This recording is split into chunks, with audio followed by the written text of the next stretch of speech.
अस्सलाम वालेकुम नाजरीन, मैं आपका दोस्त नदीम अकरम और आप देख रहे हैं पल पल न्यूज। आज दिल्ली के कार ब्लास्ट पर नए नए खुलासे हो रहे हैं। कितना सच है कितना झूठ है ये आज भी कोई पूरे यकीन से नहीं कह सकता। हमने इस मुल्क में ये फिल्म बहुत बार देखी है। लोगों को गिरफ्तार किया गया, 5-10 साल जेल में सड़ते रहे और फिर एक दिन खबर आई किसी ठोस सबूत की कमी की वजह से बरी कर दिया गया। यानी जिंदगी के सबसे कीमती साल चल रहे हैं, इज्जत चली गई, घर तबाह हो गया और आखिर में सिस्टम खामोश, ना कोई माफी ना कोई मुआवजा। इसलिए मैं आज की बात यहीं से शुरू कर रहा हूं कि जो कहानी हमें बताई जा रही है वो कितनी सही है कितनी गलत, अभी यह कहना बहुत मुश्किल है दोस्तों। पहला सवाल, सुसाइड अटैक की थ्योरी। एक बात शुरू से चीख चीख करके गोदी मीडिया द्वारा की गई सुसाइड अटैक था, यानी कार में बैठकर खुद ही धमाका किया गया। दिल्ली पुलिस भी आज ये मान रही है ये फिदाई अटैक नहीं था बल्कि सुसाइड अटैक था। ठीक है, फिलहाल हम ये मान लेते हैं कि ये बात एकदम सही है, लेकिन सवाल यही खत्म नहीं होता दोस्तों, बल्कि यहीं से सबसे बड़ा सवाल शुरू होता है।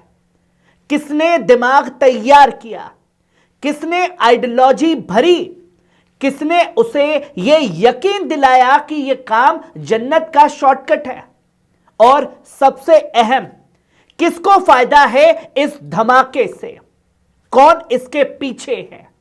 क्योंकि नाजरीन, कोई घटना अकेले नहीं होती, उसके सियासी, समाजी और मीडिया वाले सब एंगल होते हैं। यहीं से मुसलमानों के खिलाफ चल रही बड़ी साजिश का धागा पकड़ में आता है। अल फलाह यूनिवर्सिटी और एक इलाका जो शक के घेरे में आ गया। जिस अस्पताल का नाम बार बार आ रहा है वो अल फलाह यूनिवर्सिटी है जो फरीदाबाद के पास है। ये कोई गुप्त या छिपी हुई जगह नहीं है, बल्कि एक पॉपुलर मेडिकल हब है दोस्तों। दिन भर वहां गाड़ियां आती जाती हैं, मरीज इलाज के लिए आते हैं, और सबसे बड़ी तस्वीर के मेडिकल की पढ़ाई होती है। चारों तरफ छोटी बड़ी दुकानें हैं, चाय वाला भी वही है, फल वाला भी वही है, मेडिकल स्टोर, हॉस्टल, रेंट के कमरे, सब कुछ वही है। लेकिन इस घटना के बाद पूरा इलाका शक के नक्शे पर आ गया। अब वहां रहने वाला हर शख्स, वहां पढ़ने वाला हर स्टूडेंट, वहां इलाज कराने वाला हर मरीज किस नजर से देखा जाएगा, आप और मैं बहुत अच्छी तरह से जानते हैं। यहीं से सवाल उठता है, इस सब से आखिर मिला क्या और किसको मिला? डॉक्टर, ख्वाब और तबाही, किसका क्या गया? जरा उन नामों को याद कीजिए जो सामने आए हैं, गोदी मीडिया पर चिल्लाए जा रहे हैं।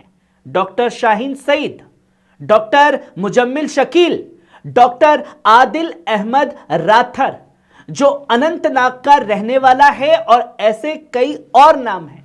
ये सब वो लोग हैं जिनके डॉक्टर बनते ही पूरा मोहल्ला खुश हो जाता है कि चलो हमारे मोहल्ले में भी एक डॉक्टर हो गया है।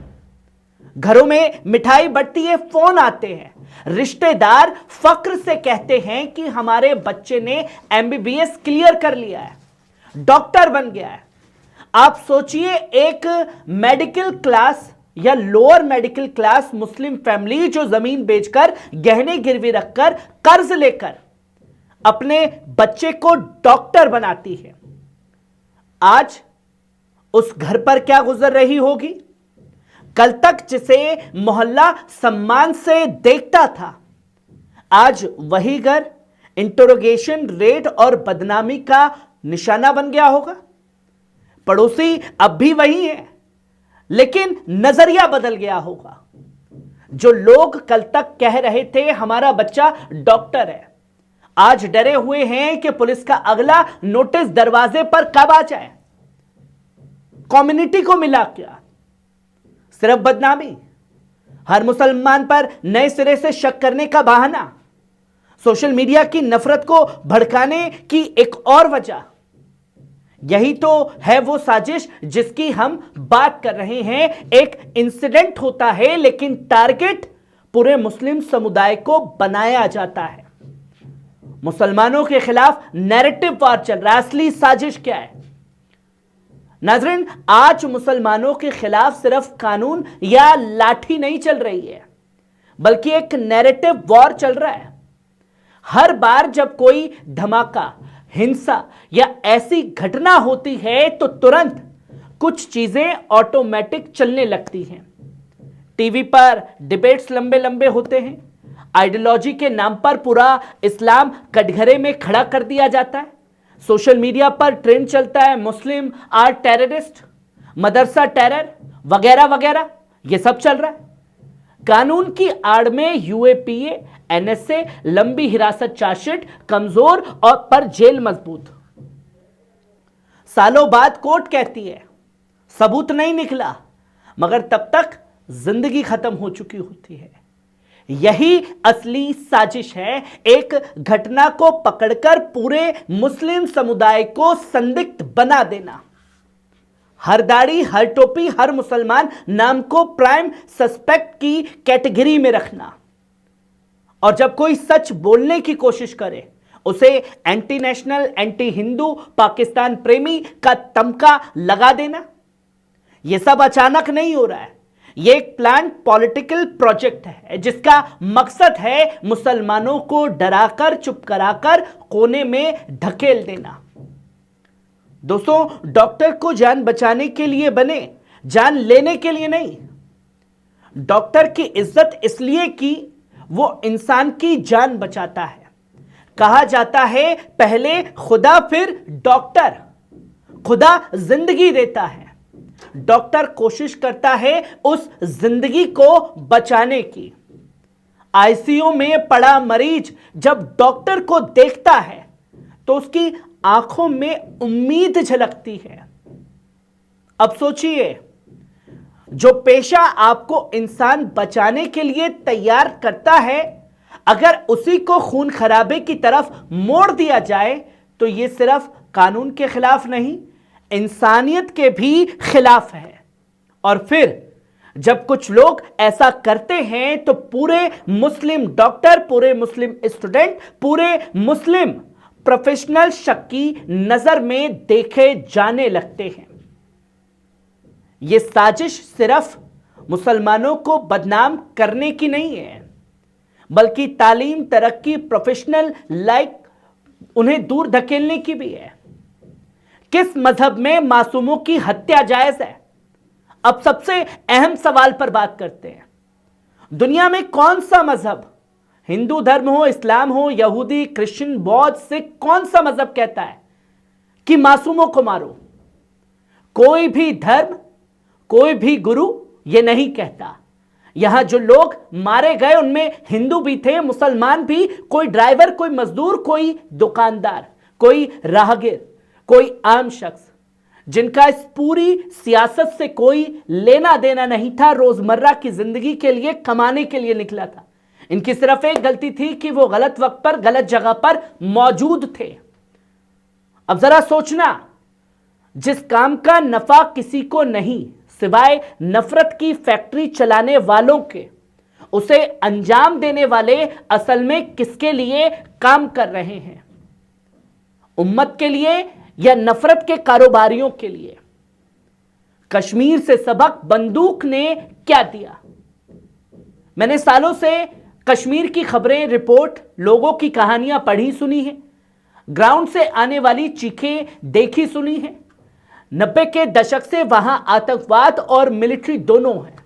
आज हम ईमानदारी से सवाल पूछें, बंदूक ने कश्मीर को क्या दिया है? क्या आज वहां आजादी है? क्या वहां इज्जत की जिंदगी है? क्या वहां खौफ खत्म हो गया है? इसका जवाब है नहीं।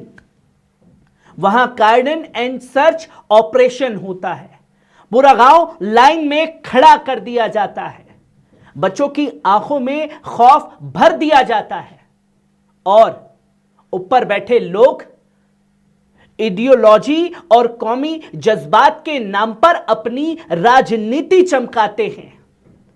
जैश, लश्कर, फला, ढिमका, इन संगठनों ने आम कश्मीरियों को क्या दिया? नौकरी नहीं, सिक्योरिटी नहीं दी, इज्जत नहीं दी, बल्कि बस शक, मिलिट्री चेकपोस्ट, दहशत और कब्रें दी हैं। यह मॉडल अब पूरे मुल्क में मुसलमानों के नाम पर दोहराया जा रहा है ताकि हर मुस्लिम बहुल इलाका एक छोटे कश्मीर की तरह ट्रीट हो। यही सबसे बड़ी असली साजिश है। मिश्रित तहजीब बनाब हर तरह का फितना परस्त फंडामेंटल। भारत की असली ताकत क्या है? वो मस्जिद जिसकी अजान सुबह गूंजती है, वो मंदिर जहां आरती की घंटी बजती है, वो गुरुद्वारा जहां लंगर चलता है साहब, वो चर्च जहां संडे मास होता है। और इन सबसे गुजरकर इंसान को यकीन होता है कि यह मुल्क सबका है। हमारी नस्ल यह है कि मंदिर के सामने से गुजरते हैं तो सर झुकाकर गुजरते हैं, मस्जिद की पास से गुजरे तो भी सर अपने आप झुक जाता है, गुरुद्वारे के लंगर में बैठकर खाते हैं, इफ्तार में जाकर खजूर भी खाते हैं, मंदिर का प्रसाद भी लेते हैं और किसी को कोई परेशानी नहीं होती है, जिसकी तस्वीरें लोगों के सामने हैं। अगर साजिश क्या होती है? हिंदुओं के नाम पर एक हिंदुत्व फंडामेंटम खड़ा कर दिया जा रहा है, मुसलमानों के नाम पर एक जिहादी फंडामेंटलिज्म तैयार किया जा रहा है। दोनों का काम एक ही है, नफरत फैलाना, डर पैदा करना और आम लोगों की जिंदगी को जलता हुआ ईंधन बनाना। और सबसे खतरनाक बात दोस्तों, इन दोनों की दुश्मनी नाटक की तरह है, मगर फायदा दोनों को है।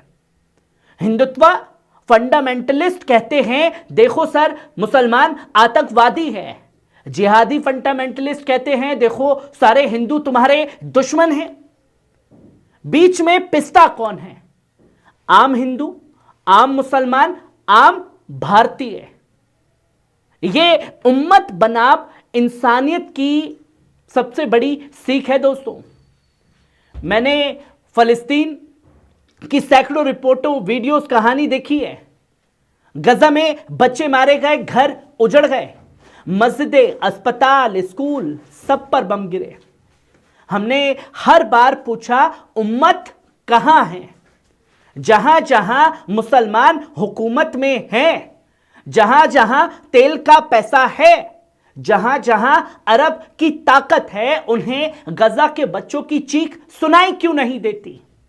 फिर डेनमार्क जैसा मुल्क जहां 30-40 नौजवान, शायद क्रिश्चियन, शायद किसी और मजहब के, फ्री पैलेस्टाइन के नारे लगा रहे हैं, फिलिस्तीन का झंडा उठा रहे हैं। आखिरकार क्यों? क्योंकि यह उम्मत की नहीं, इंसानियत की लड़ाई है दोस्तों।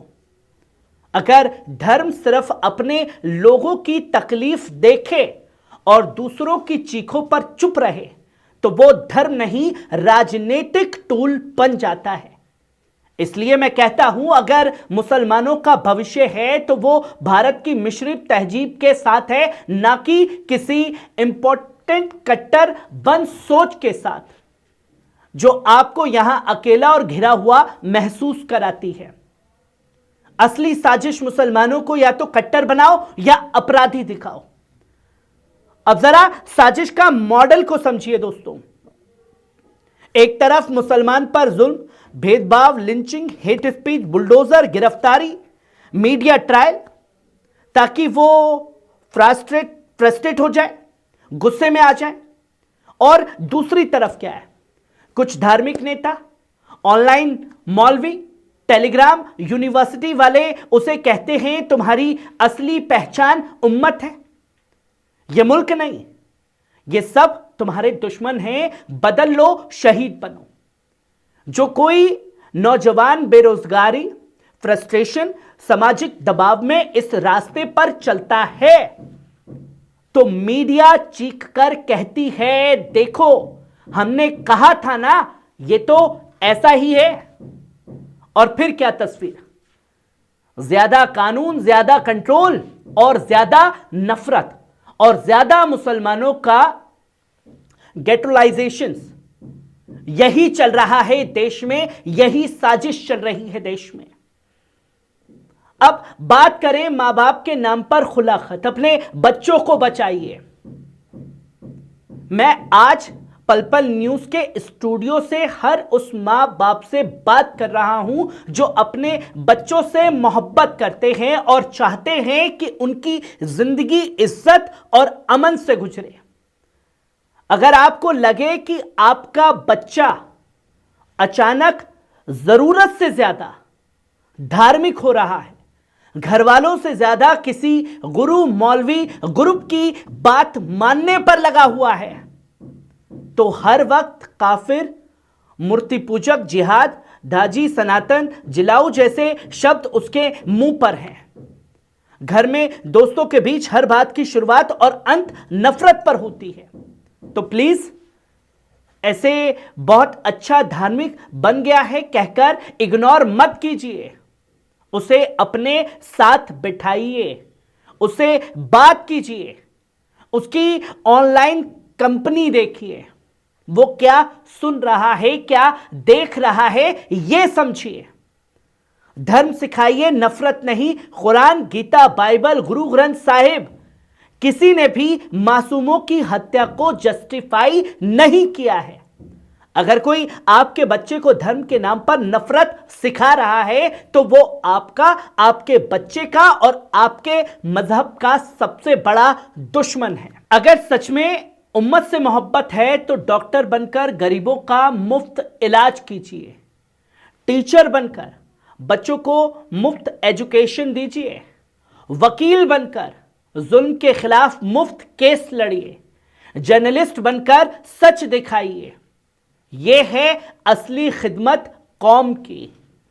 बम बनाकर, खून बहाकर आप सिर्फ अपने ही मजहब, अपनी ही कौम, अपने ही घर को तबाह कर रहे हैं। और जो लोग मुसलमानों के खिलाफ नफरत, कानून और मीडिया नैरेटिव चलाना चाहते हैं, आप बस उनका खेल आसान कर रहे हैं। नाज़रीन, मैं आपको सिर्फ खबरें देने नहीं बैठा हूं, आप मेरे अपने हैं। आपके कमेंट्स, आपका प्यार मेरी सबसे बड़ी कमाई है। इसलिए दिल से कह रहा हूं, नफरत से कोई मजहब मजबूत नहीं होता है, हिंसा से कोई कौम इज्जत नहीं पाती है, कट्टरता से कोई कौम सुरक्षित नहीं होती है। हमारा रास्ता सिर्फ एक है, इंसाफ, अमन और सबसे बड़ी बात इंसानियत और बुनियादी हक और मिली जुली तहजीब की हिफाजत है। और यही चीज हमको अपने अंदर बनाए रखनी है। जो साजिश मुसलमानों को या तो कट्टर या अपराधी दिखाने पर लगी है, उसका तोड़ यही है कि हम अपने बच्चों को ज्यादा इंसान, ज्यादा पढ़ा लिखा, ज्यादा सोचना जानने वाला बनाए, ना कि सिर्फ नारे लगाने वाला बनाए।